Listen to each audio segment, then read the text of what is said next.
श्री गणेशाय नमः। ओम कृष्णाय वासुदेवाय हर्ये परमात्मने प्रणतः कले क्लेशनाशाय गोविंदाय नमो नमः। आज एक पाप मोचनी एकादशी है और उस कथा व्रत का श्रवण करेंगे।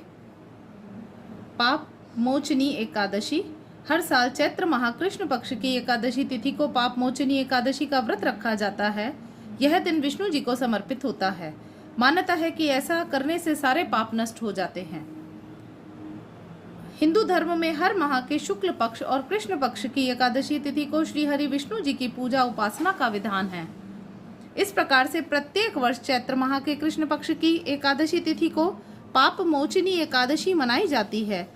दृंक पंचांग के अनुसार इस साल जो है पाप मोचनी एकादशी जो है वो मनाई जाएगी। जगत के पालनहार विष्णु जी और माँ लक्ष्मी की पूजा की जाती है।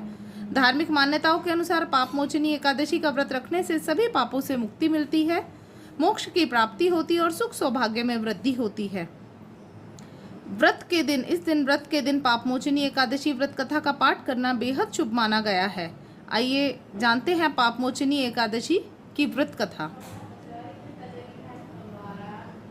पौराणिक कथाओं के अनुसार भगवान कृष्ण ने स्वयं पांडुपुत्र अर्जुन को पाप मोचनी एकादशी व्रत का महत्व बताया था।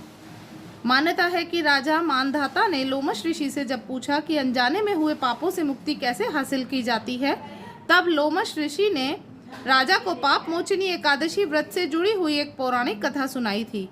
कथा के अनुसार एक बार च्युवन ऋषि के पुत्र मेधावी वन में तपस्या कर रहे थे। उस समय मंजुषा नाम की एक अप्सरा वहां से गुजर रही थी। तभी इस अप्सरा की नज़र मेधावी पर पड़ी और वह मेधावी पर मोहित हो गई। इसके बाद अप्सरा ने मेधावी को अपनी ओर आकर्षित करने के लिए कई प्रयास किए।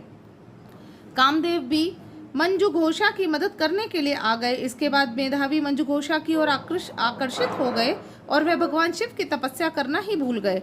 कुछ समय जब अपनी गलती का एहसास हुआ तो उन्होंने मंजू घोषा को दोषी मानते हुए इन्हें पिशाचिनी होने का श्राप दे दिया, जिससे अप्सरा बेहद ही दुखी हुई। अप्सरा को अपनी गलती का एहसास हुआ और उन्होंने तुरंत क्षमा मांगी।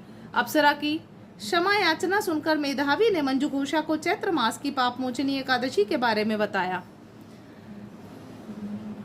मंजू घोषा ने मेधावी के कहे अनुसार विधि पूर्वक पाप मोचनी एकादशी का व्रत किया। पाप मोचनी एकादशी व्रत के पुण्य प्रभाव से उसे सभी पापों से मुक्ति मिल गई। इस व्रत के प्रभाव से मंजू घोषा फिर से अप्सरा बन गई और स्वर्ग में वापस चली गई। मंजू घोषा के बाद मेधावी ने भी पाप मोचनी एकादशी का व्रत किया और अपने पापों को दूर कर अपना खोया हुआ तेज पाया।